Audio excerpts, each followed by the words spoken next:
찬양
우리 다같이 워십하면서 찬양하시겠습니다. 기뻐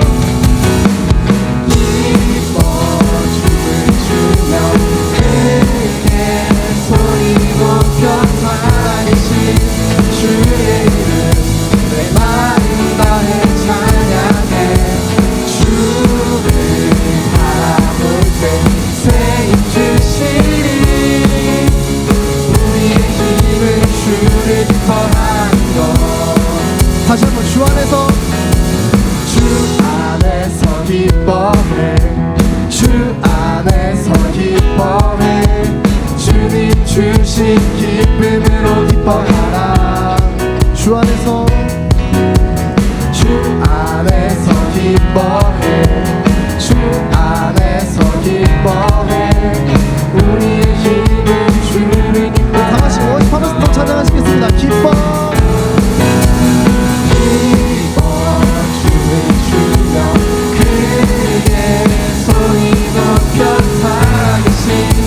주의 이름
기뻐하셨으면 좋겠습니다.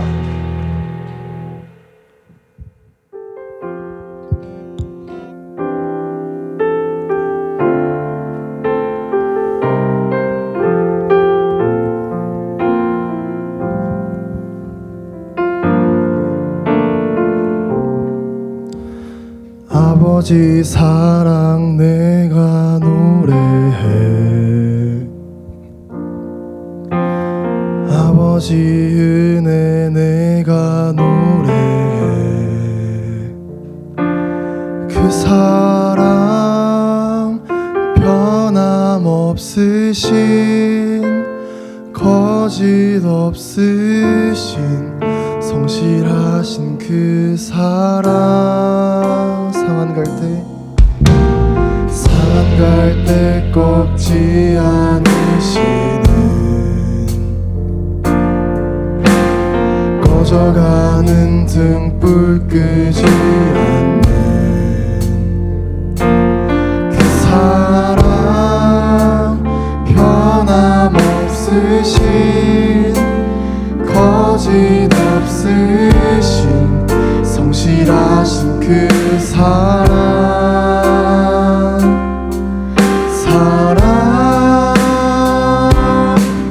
그 사랑 날 위해 죽으신, 날 위해 다시 사신 예수 그리스도, 다시 오실 그 사랑. 죽음도 생명도 천사도 하늘의 어떤 권세도 끊을 수 없는 영원한 그 사랑 예수. 다시 한번 찬양하시겠습니다. 아버지 사랑, 아버지 사랑 내가 노래해, 아버지 은혜 내가 노래해. 그 사랑 변함없으신, 거짓 없으신, 성실하신 그 사랑. 상한 갈 때 꺾지 않으시는, 꺼져가는 등불 끄지 않는 그 사랑 변함없으신, 거짓 없으신, 성실하신 그 사랑.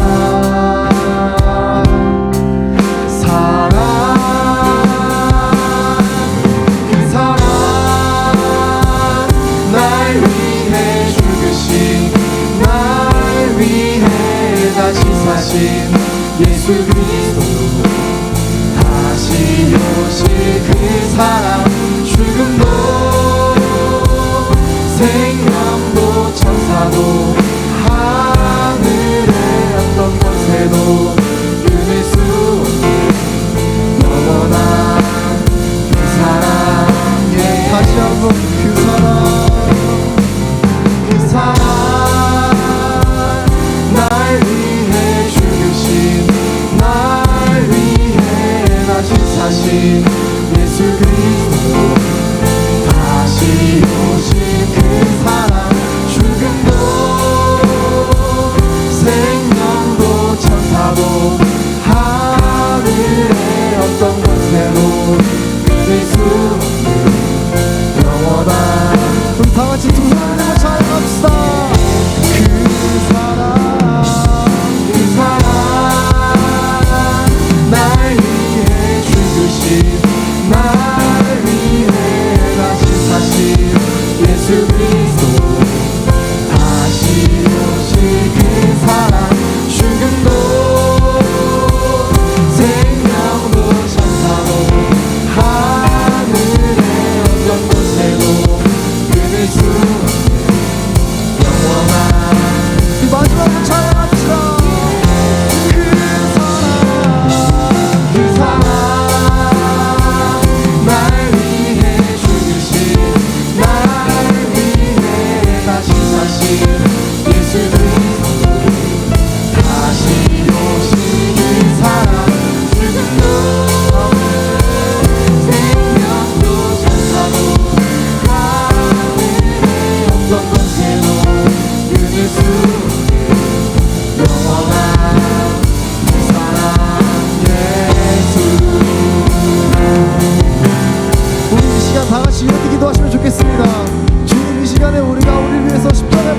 일어나시고 다시 우리 위해서 살아나신 예수님을 기억하게 하여 주시옵소서. 우리 다 같이 기도 제목 붙잡고 기도할 수 있습니다. 주여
사랑의 하나님 아버지, 부활절을 맞이하여 예수님의 부활을 기억하며 감사의 마음으로 기도드립니다. 죽음을 이기시고 다시 살아나신 예수님을 통해 저희에게 새로운 생명과 소망을 주심에 감사드립니다. 하나님, 저희가 이 부활의 기쁨을 마음에만 두지 않고 삶 속에서 나타나게 해주세요. 학교와 가정, 교회에서 예수님의 사랑을 실천하며 친구들을 배려하고 서로 도우며 살아가게 해주세요. 또한 맡은 일에 책임을 다하고 작은 일에도 감사할 줄 아는 마음을 갖게 해주세요. 힘들고 지치고 낙심될 때에도 부활의 의미를 기억하며 다시 일어날 수 있는 용기와 믿음을 주세요. 포기하고 싶을 때에도 하느님을 의지하며 끝까지 나아가게 도와주세요. 오늘 드리는 이 예배 가운데 함께 하시고 말씀을 통해 저희의 마음이 변화되게 하시며 하나님과 더 가까워지게 해주세요. 이 예배가 형식이 아니라 진심으로 하나님께 나아가는 시간이 되게 해주세요. 예수님 이름으로 기도드립니다. 아멘.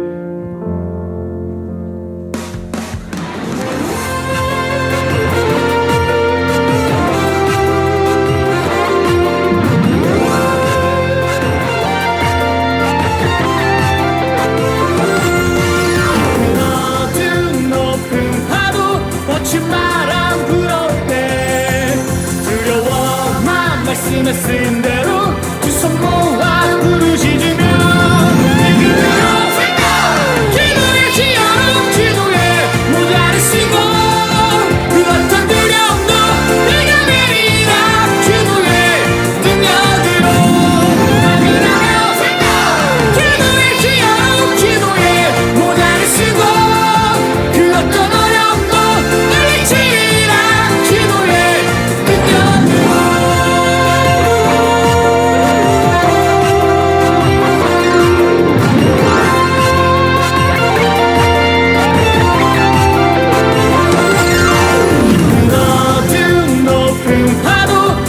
바람 불어올 때 두려워만 말씀에 쓴 대로 두 손 모아 부르짖으며 네 그대로 기도의 지어로 기도에 모자르시고 그 어떤 두려움도 내가 내리라 기도에 등려들어 나그라며 기도의 지어로 기도에 모자르시고 그 어떤 어려움도 물리치라 기도에 등려들어 아멘.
바라만 보아도 너무 예뻐 웃음이 나.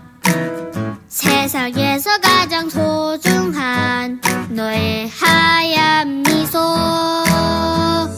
하나님께서 너무 기쁘시대. 하나님께서 너무 좋으시대. 나의 손을 잡고 너의 손을 잡고 함께 걷고 싶으시대. 너는 꽃이야 햇살이야 그저 반짝반짝 빛나는 별이야. 너는 꽃이야 햇살이야 매일매일 예쁜 너야.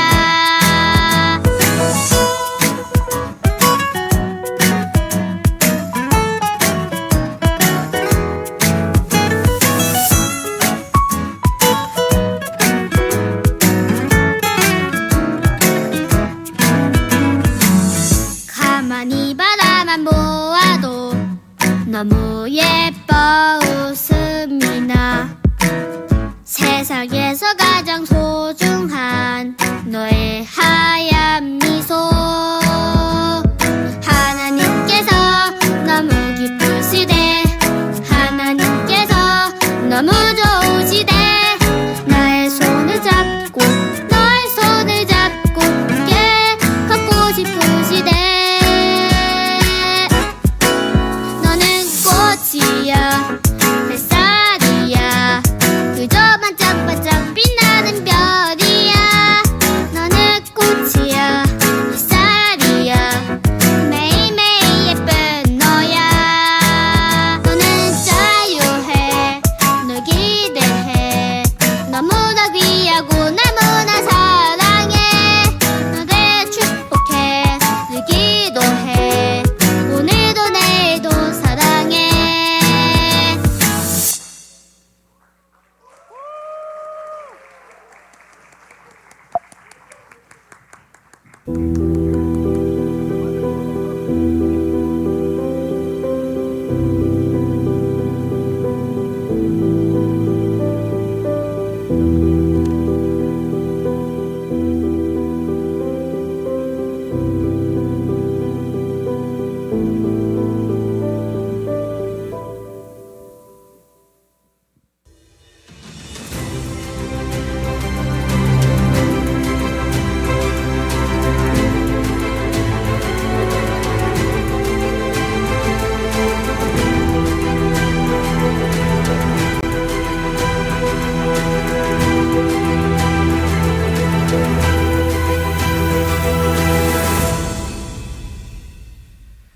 네, 여러분 반갑습니다. 우리 오늘 부활하신 우리 예수님께 감사와 영광의 박수 한번 올려주면 좋겠습니다. 네, 예수님 부활하셨습니다. 네, 그리고 오늘 특송으로 섬겨준 우리 고등학교 1학년 1반, 고등학교 2학년 1반 우리 이 학생들을 위해서 또 감사의 박수 한번 하겠습니다. 네, 너무 기쁜 시간입니다. 네, 오늘 함께 나눌 말씀은 마태복음 28장 1절에서 7절 말씀입니다. 보여주시면 저와 여러분들이 한 절씩 교독하시고 마지막 7절을 함께 읽도록 하겠습니다. 안식일이 다 지나고 안식 후 첫날이 되려는 새벽에 막달라 마리아와 다른 마리아가 무덤을 보려고 갔더니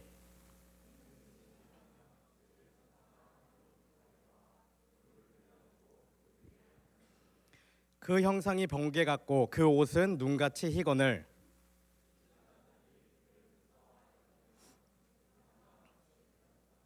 천사가 여자들에게 말하여 이르되 너희는 무서워하지 말라. 십자가에 못 박힌 예수를 너희가 찾는 줄을 내가 아노라.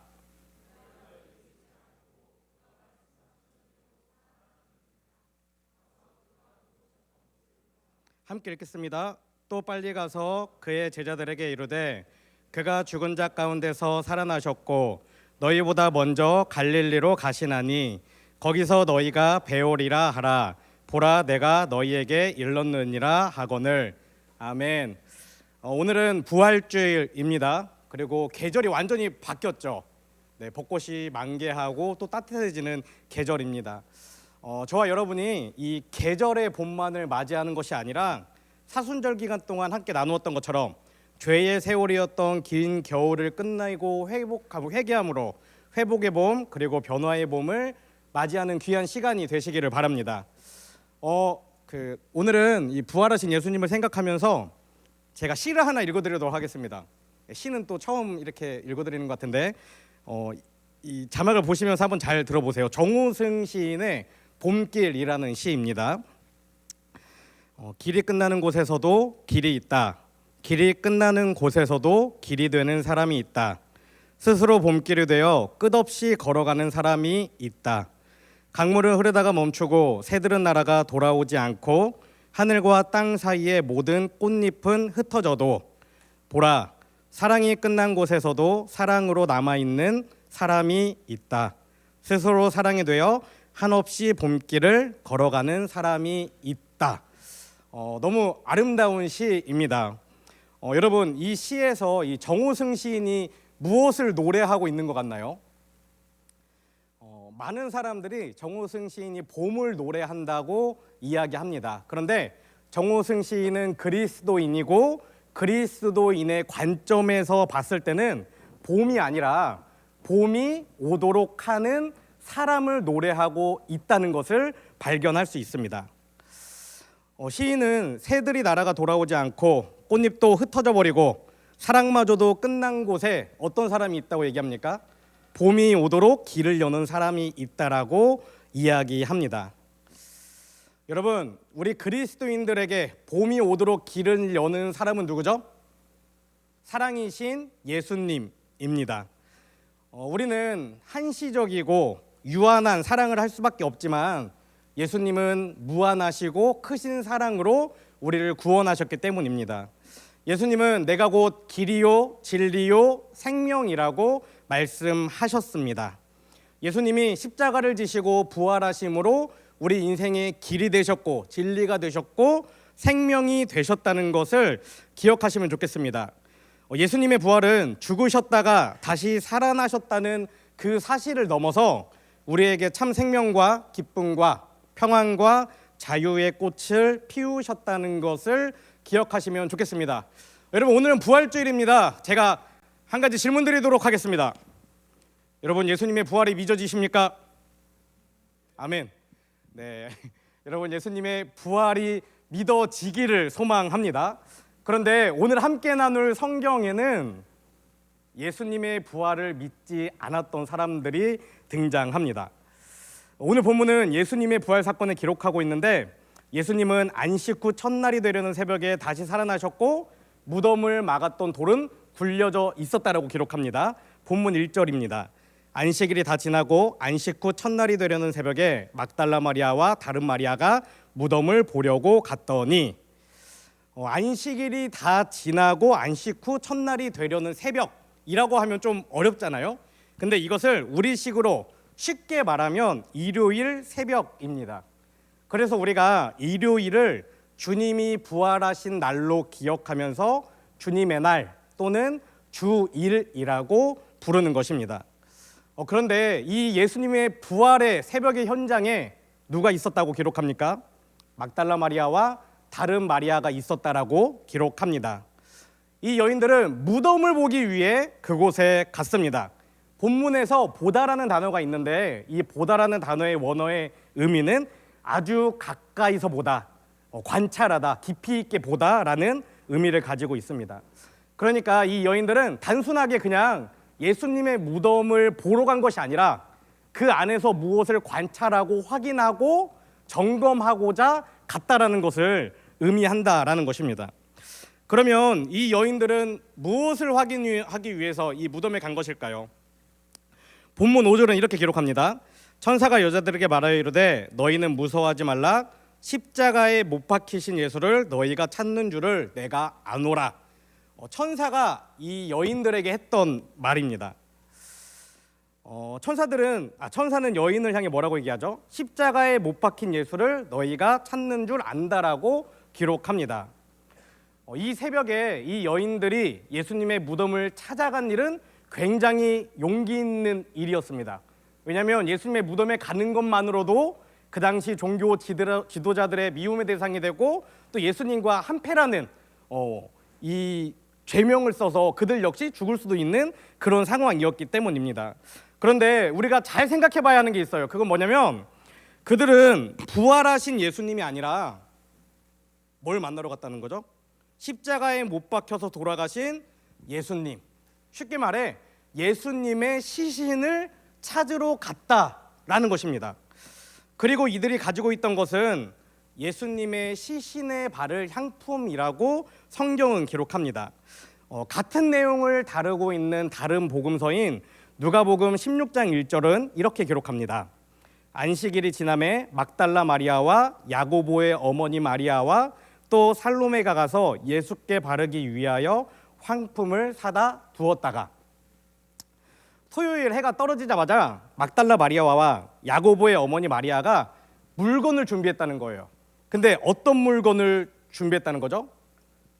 부활하신 예수님께서 입으실 흰 옷을 준비한 게 아니라 죽음 가운데 계신 예수님의 시체에 바를 향품을 준비했다라고 기록합니다. 여러분, 우리는 이 본문에서 한 가지를 분명하게 생각해 볼 수 있습니다. 그것은 무엇이냐면 예수님을 잘 알았고 예수님을 따랐고 예수님이 사흘 후에 부활할 것이라는 것을, 그 말씀을 직접 들었던 이 여인들이 어떻다는 거죠? 예수님의 부활을 기대하지 않았다라는 것입니다. 여러분, 이것은 성경이 기록하고 있는 사실입니다. 여기서 우리는 한 가지를 생각해 볼 수 있어요. 뭐냐면 제가 처음에 여러분한테 질문했죠. 예수님의 부활을 믿으시냐고. 근데 예수님이 살아 계셨던 그 당시, 예수님을 직접 보고 예수님의 말씀을 들었던 그 당시의 사람들도 예수님의 부활을 믿는 것은 너무나 어려웠다는 거예요. 도저히 믿기지 않는 사건이었다라는 것입니다. 그런데 정말 황당하게도 예수님의 부활을 믿으면서 걱정한 사람들이 있다라고 성경은 기록합니다. 그들은 예수님을 십자가에 못 박아 죽게 한 유대인의 종교 지도자들이었습니다. 그들은 예수님이 부활하실지 모른다는 그 믿음을 가지고 어떻게 했는가 말씀이 기록하고 있습니다. 27장 62절에서 64절 제가 읽어드릴게요. 그 이튿날은 준비일 다음 날이라 대제사장들과 바리새인들이 함께 빌라도에게 모여 이르되, 주여, 저 속이던 자가 살아있을 때에 말하되 내가 사흘 후에 다시 살아나리라 한 것을 우리가 기억하노니, 그러므로 명령하여 그 무덤을 사흘까지 굳게 지키게 하소서. 그의 제자들이 와서 시체를 도둑질하여 가고 백성에게 말하되 그가 죽은 자 가운데서 살아났다 하면 후의 속임이 전보다 더 클까 하나이다. 아멘. 예수님을 죽음까지 몰고 간 이 종교 지도자들이 예수님이 처형당하지 전날 밤에 빌라도에게 다시 찾아간 거예요. 뭐라고 얘기합니까? 예수님이 사흘 후에 부활하신다고 했는데 그렇게 되면 안 되니까 제자들이 예수님의 시체를 훔쳐가서 예수님이 부활했다고 말하면 안 되니까 그 시체를 지켜달라고 이야기하는 것입니다. 그런데 목사님, 이거 주석을 봤어요. 그러니까 원어의 해석을 보니까 제자들이 시체를 훔쳐가는 것을 걱정해서라고 되어 있지만 그들의 마음 가운데는 정말 예수님이 부활할지 모른다라는 이 불안함, 그러니까 사실은 여인들과 제자들이 가져야 할 믿음이 그들 안에 있었다라는 것입니다. 이런 사실을 알고 무덤을 지키던 경비병들은 오늘 본문에 나타난 천사들의 모습을 보게 되었고 두려워 떨면서 죽은 시체처럼 되었다라고 성경이 기록하죠. 본문 2절에서 4절입니다. 큰 지진이 나며 주의 천사가 하늘로부터 내려와 돌을 굴려내고 그 위에 앉았는데 그 형상이 번개 같고 그 옷은 눈같이 익거늘 지키던 자들이 그를 무서워하여 떨며 죽은 사람과 같이 되었더라. 뭐라고 합니까? 천사를 실제로 보게 되었고 죽은 사람과 같이 되었다라고 이야기합니다. 그런데 이 경비병들 중에 실제로 이 사건을 보고 대제사장에게 보고하기 위해 들어간 사람이 있습니다. 그리고 대제사장들이 의논한 끝에 이렇게 이야기합니다. 28장 13절은 이렇게 기록합니다. 이르되 너희는 말하기를 그의 제자들이 밤에 와서 우리가 잘 때에 그를 도둑질하여 갔다 하라. 실제로 경비병들에게 말한 거예요. 돈을 주면서 예수님의 시체를 제자들이 훔쳐갔다라고 얘기하라. 예수님의 부활하셨다는 것을 알리지 말라라고 이야기하는 것입니다. 여러분, 예수님의 부활하신 그 새벽에는 시신의 향품을 바르러 간 여인들과 시신을 지키던 경비병들과 그리고 시신을 도둑맞았다라는 이 이야기들로 가득하게 되었습니다. 이야기는 온통 시신, 즉 예수님의 죽음에 관한 것들로 가득했다라는 것입니다. 그런데 이어지는 본문을 보면 십자가에 못 박히신 예수님을 찾는 여인들에게 천사가 이렇게 얘기합니다. 빨리 가서 제자들에게 부활의 소식을 전하라 라고 말이죠. 7절은 이렇게 기록합니다. 또 빨리 가서 그의 제자들에게 이르되 그가 죽은 자 가운데서 살아나셨고 너희보다 먼저 갈릴리로 가시나니 거기서 너희가 배우리라 하라. 보라 내가 너희에게 일렀느니라 하거늘. 아멘. 여인들로부터 이 소식을 들은 제자들은 갈릴리로 갑니다. 그리고 그 갈릴리에서 부활하신 예수님을 실제로 만나게 되죠. 그런데 여러분 정말 재밌어요. 뭐냐면 예수님, 부활하신 예수님을 실제로 만난 제자들 중에 그 부활을 의심하는 사람들이 있었다라는 것입니다. 마태복음 28장 16절 17절은 이렇게 기록합니다.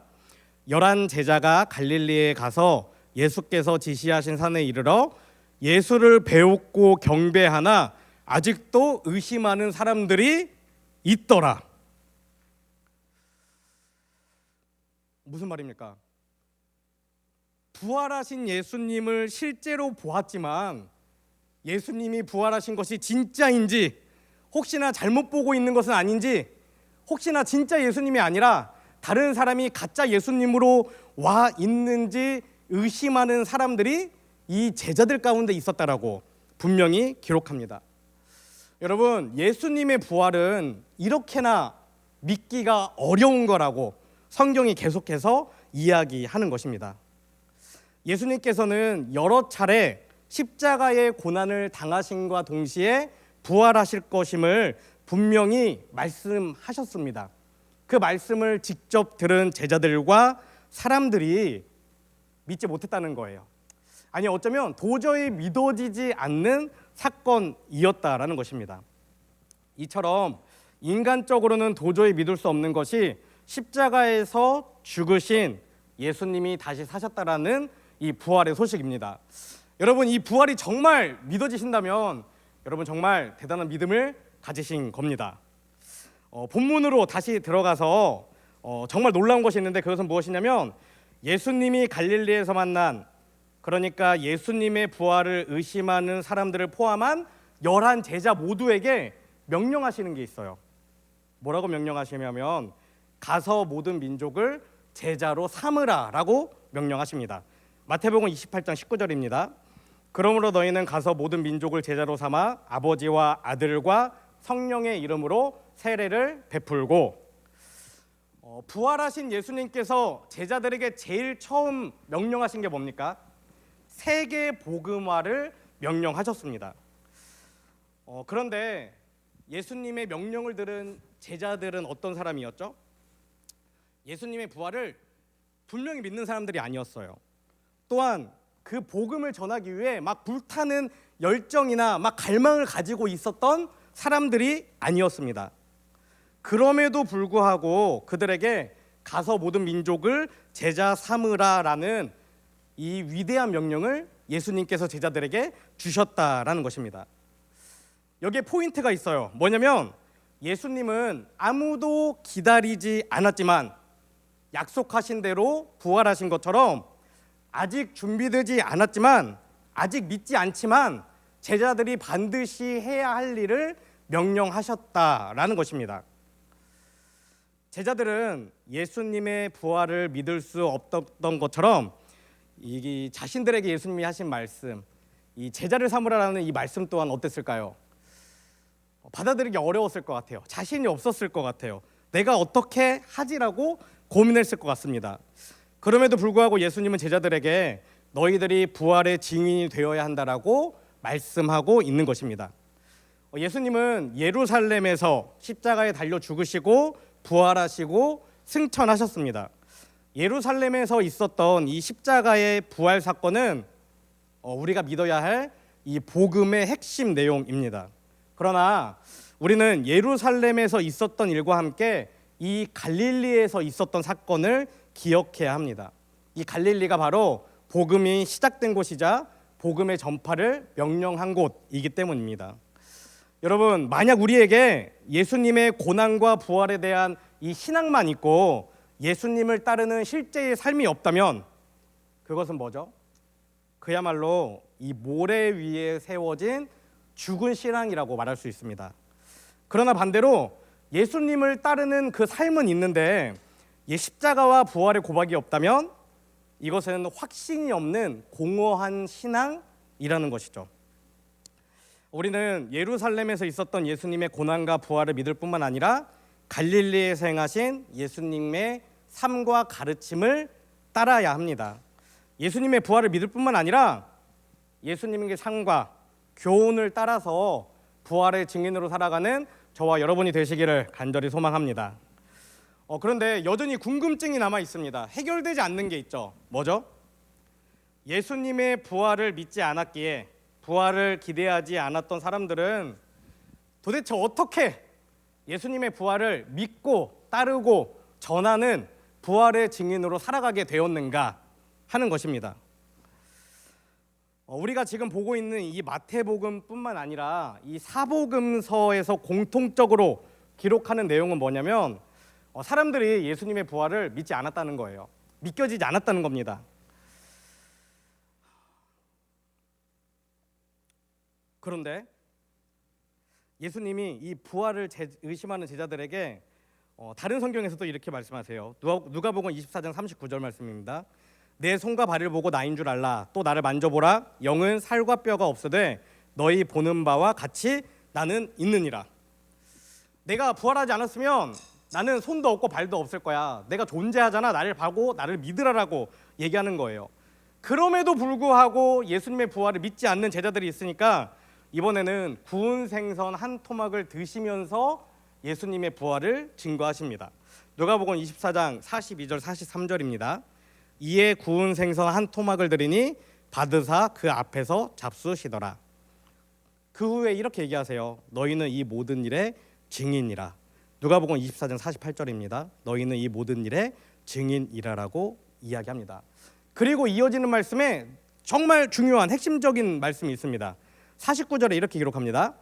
볼지어다 내가 내 아버지께서 약속하신 것을 너희에게 보내리니 너희는 위로부터 능력으로 입혀질 때까지 이 성에 머물라 하시니라.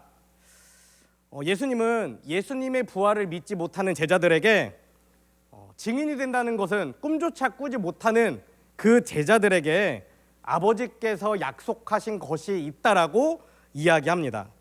그리고 그 약속은 위로부터 능력이 임해질 때 이루어진다라고 이야기해요. 이 본문만 보면 조금 어려운데 이 본문을 해석해서 다른 의미로 적어놓은 성경이 있습니다. 우리가 잘 알고 있는 말씀인데 사도행전 1장 8절입니다. 오직 성령이 너희에게 임하시면 너희가 권능을 받고 예루살렘과 온 유대와 사마리아와 땅끝까지 이르러 내 증인이 되리라 하시니라. 아멘. 여기서 중요한 건 오직 성령이 너희에게 임하시면이에요. 우리가 성령이 9가지 열매 나눌 때도 똑같습니다. 내 힘이나 내 생각이나 내가 가진 가치관이나 기준으로 하는 것이 아니라 성령이 우리 안에 임하시면 우리가 하나님의 능력을 받고 복음을 전하는, 부활을 전하는 제자로 살아갈 수 있다라는 것입니다. 예수님의 부활을 믿지 못하던 사람들이 부활의 증인이 되기 위해서는 반드시 하나님께서 약속하신 성령이 임하셔야 한다라는 것입니다. 초대교회 성도들은 이 말씀을 붙잡고 기도했어요. 사도행전에 보면 이들이 마가의 다락방에서 성령이 오심을 기도했다라고 기록합니다. 그리고 그들이 기도할 때 성령이 임하게 됩니다. 사도행전 2장 1절에서 3절 이렇게 기록합니다. 오순절 날이 이미 이름에 그들이 다 같이 한 곳에 모였더니 호련히 하늘로부터 급하고 강한 바람 같은 소리가 있어 그들이 앉은 온 집에 가득하며 마치 불의 혀처럼 갈라지는 것들이 그들에게 모여 각 사람 위에 하나씩 임하여 있더니. 말은 조금 어렵지만 이 부분은 제가 다음에 사도행전 설교할 때 한 번 더 해드리겠습니다. 말은 어렵지만 어쨌든 기도하던 이 공동체 안에 성령이 임했다라는 거예요. 여러분, 성령이 임한 뒤에 사람이 어떻게 변하게 되는가? 베드로의 모습을 통해서 우리가 볼 수 있습니다. 베드로는 어떤 사람이었죠? 종교 지도자들이 예수님을 잡아 죽이려 할 때 예수님께 고백했어요. 베드로는 나는 내가 죽을지언정 예수님을 부인하지 않겠다라고 고백했습니다. 그런데 예수님의 그 순환이 시작되고 예수님을 추격하는 종교 지도자들과 사람들에게 베드로가 어떻게 했죠? 예수님을 모른다고 3번이나 부인했어요. 의지는 있었지만, 내가 예수님을 믿겠노라 의지는 있었지만 그 약속을 지킬 능력이 없었기 때문에 그 마음을 지키지 못하고 예수님을 부인하게 되었다라는 것입니다. 그런 그가 예수님이 하신 약속을 믿고 성령을 기다리며 기도하고 성령을 받은 이후에 어떻게 변화되냐면 사도행전 2장 14절에 이렇게 기록합니다. 베드로가 11 사도와 함께 서서 소리를 높여 이르되 유대인들과 예루살렘에 사는 모든 사람들아, 이 일을 너희로 알게 할 것이니 내 말에 귀를 기울이라고 선포합니다. 이게 무슨 말입니까? 너희가 십자가에 못 박아 죽인 예수님이 다시 사셨다는 것을 내가 지금 선포하는 거야. 너희가 내 말에 귀를 기울이고 내 말을 들어야 해라고 담대하게 변화되었다라는 것입니다. 그리고 또 이렇게 이야기합니다. 사도행전 2장 23절 24절 말씀입니다. 그가 하나님께서 정하신 뜻과 미리 아신 대로 내준 바 되었거늘 너희가 법 없는 자들의 손을 빌려 못 박아 죽였으나 하나님께서 그를 사망의 고통에서 풀어 살리셨으니 이는 그가 사망에 매여 있을 수 없었습니다. 너희들이 죽인 예수님이 사망에 묶여 있을 수 없어. 예수님이 부활하셨어라고 담대하게 선포하는 인생으로 바뀌었다는 것이죠. 그리고 중요한 말씀이 뒤에 이어집니다. 사도행전 2장 32절입니다. 이 예수를 하나님의 살리신지라 우리가 다 이래 증인이로다.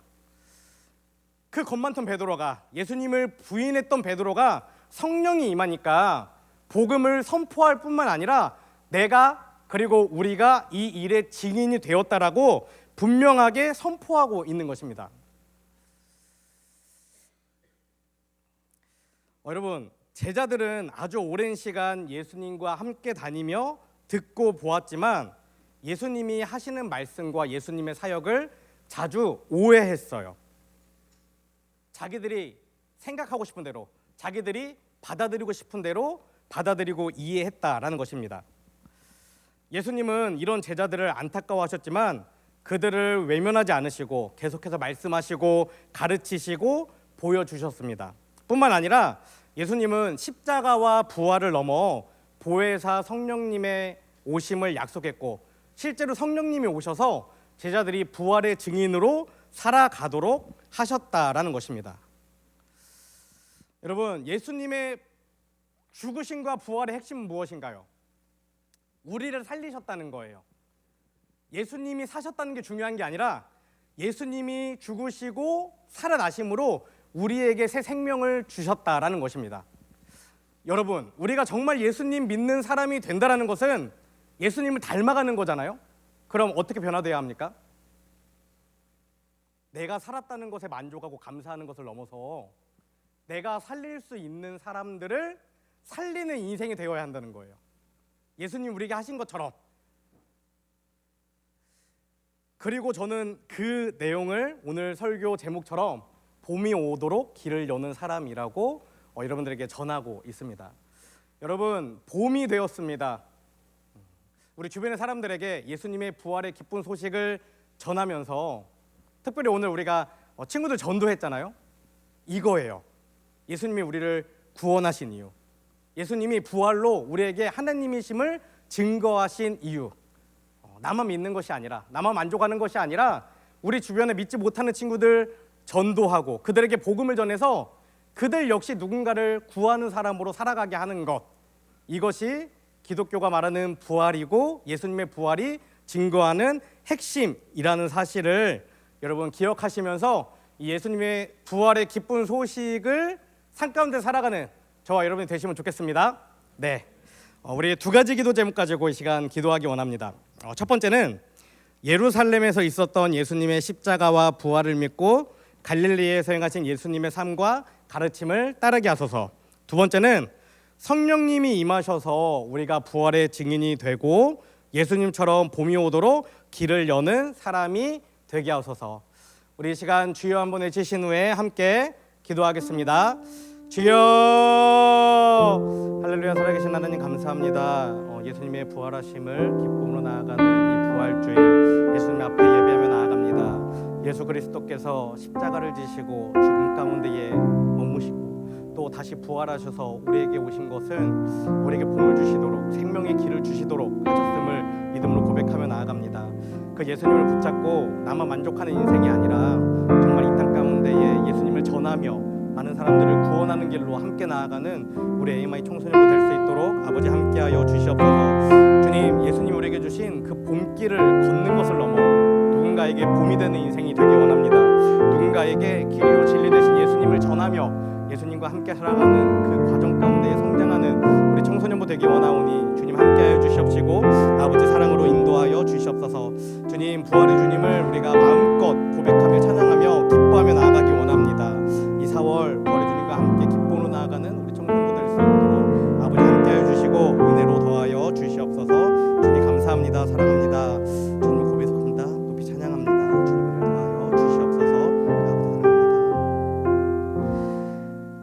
사랑하는 주님 감사합니다. 십자가에서 고난과 수모와 조롱과 핍박을 당하셨지만 부활하심으로 우리에게 새로운 길을 주시고 봄을 주시고 생명을 주심에 감사드립니다. 주님, 우리가 매년 반복하는 이 절기이지만 그냥 절기로 받아들이는 것이 아니라 그 순간순간 집중하며 예수님을 깊이 있게 만나고 매 순간 예수님을 따라 살아가기를 결단하는 귀한 시간들이 될 수 있도록 아버지 함께하여 주시옵소서. 예수님은 부활하심으로 우리에게 봄의 길을 여는 표대가 되셨습니다. 간절히 소망하기는 그 봄의 길을 걸어가는 것에 멈추지 않고 다른 이들에게도 그 길을 가르치며 전하며 함께 그 길을 걸어가는 인생이 될 수 있도록 아버지 은혜를 더하여 주시옵소서. 주님, 오늘 처음 우리 교회에 온 친구들이 있습니다. 간절히 소망하기는 그 친구들 가운데에서도 예수님이 심겨지게 하시고 예수님이 우리에게 주신 부활의 기쁨과 감격을 누릴 수 있도록 아버지 함께하여 주시옵소서. 주님, 4월이 시작되었습니다. 이 4월 부활하신 주님을 고백하며 기쁨과 감사로 살아가는 우리 AMI 청소년부 될 수 있도록 아버지 함께하여 주시옵소서. 부활하신 예수님의 살아계심을 믿음으로 고백하며 정성껏 드려진 예물이 있습니다. 이 예물이 사용되어지는 곳에 부활의 소식이 선포되어지게 하시고 날마다 구원받는 사람들이 더해지도록 주님 인도하여 주시옵소서. 이제는 우리를 위해 이 땅에 오신 예수 그리스도의 은혜와 독생자를 보내주신 하나님 아버지의 크신 사랑과 날마다 우리를 보호 인도 승리케 하시는 성령님의 내주 교통하심이 이 시간 예루살렘에서 있었던 예수님의 십자가와 부활을 믿고 갈릴리에서 행하신 예수님의 삶과 가르침을 따르며 성령님이 임하셔서 부활의 증인이 되고 봄이 오도록 길을 여는 사람이 되기를 결단하는 AMI 청소년들과 교사들과 목회자들 위해 지금부터 영원까지 함께 하옵시기를 간절히 축원하옵나이다. 아멘.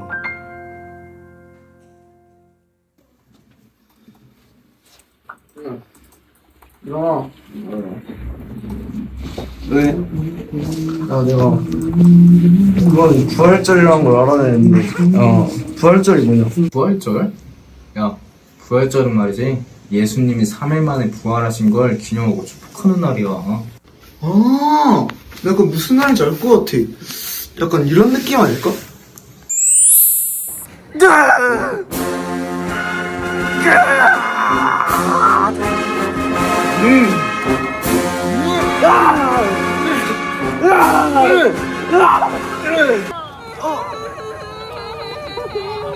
나사렛 예수, 너를 반역죄로서 사형에 처한다.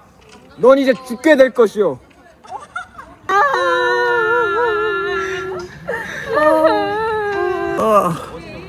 I'll be back. 아니 컷. 아씨 그거 아니지. 야 부활절은 말이야.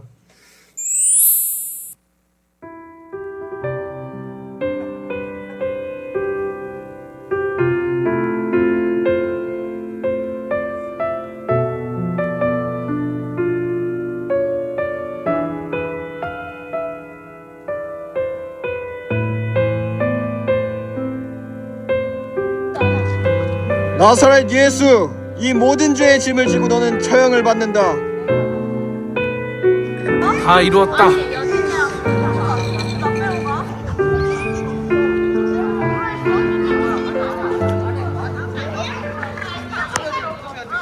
야, 우리도 사형당하는 거 아니야? 맞아, 예수님도 사형당했는데 우리라고 안 당하겠어? 예수님, 날 보고 있다면 정답을 알려줘.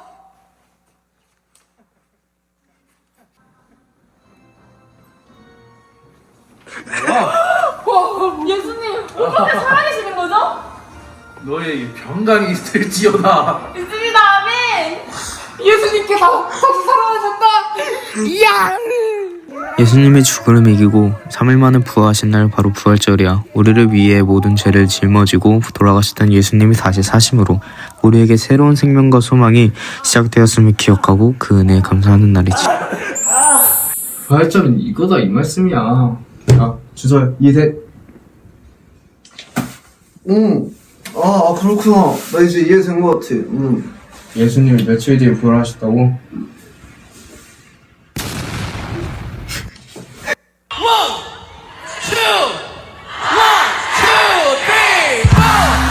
영원히 사랑하는 친구들아 다 같이 노래해. 세상 아무런 문제 없는 그런 사람들처럼 우리 그런 사람들이야. 언제나 행복한 사람, 모든 짐을 짊어지신 주를 따라가는 사람. 잠시 머무리고 싶은 우리 모양은 아니야. 네, 박수 한번 해주세요. 네. 네, 이 영상은 고등학교 1학년 2반과 1학년 3반이 함께 촬영하고 제작하고 학생들이 직접 편집까지 다 했습니다. 너무 수고했고 부활의 의미를 아주 우리 학생들에게 맞게 잘 해석해 주신 것 같아요. 우리 박수 한번 합시다. 네, 수고하셨습니다. 네, 광고하겠습니다. 오늘 부활절입니다. 지난 사순절 40일간 여러분 말씀 묵상 너무 고생하셨고 매일매일 우리가 결단한 것들 잊지 않고 삶 가운데 잘 가지고 살아가시면 좋겠고 이제 부활하신 예수님과 함께 기쁨을 누리면서 봄이 오도록 봄을 전하는 사람이 되도록 살아가시면 좋겠습니다. 다음 광고입니다. 오늘 새로운 친구, 처음 온 친구 있죠? 몇 명 왔다고 들었는데 일어서라고 하면 부끄러우니까 몇 명 있어요. 우리 새로운 친구들 환영의 의미로 박수 한번 해주시면 좋겠습니다. 네, 반갑습니다. 잘 오셨습니다. 잘 왔습니다. 네, 이것으로 예배는 마치도록 하고요. 여러분 지금 일어나시면 다 3층으로 이동할 거예요. 여러분들 달걀 준비되어 있는데 분반별로 앉아서 달걀 직접 만들고 꾸미면서 소그룹 활동하도록 하겠습니다. 네, 이동하겠습니다. 아론 전도사님하고 우리 청년들은 같이 내려가서 달걀 나눠주는 거랑 이렇게 해주시면 좋겠고 한 가지 안내드리면 분반해서 와서 달걀을 가져가 주세요. 네, 청년들 움직이지 않겠습니다. 와서 가져주시면 좋겠습니다.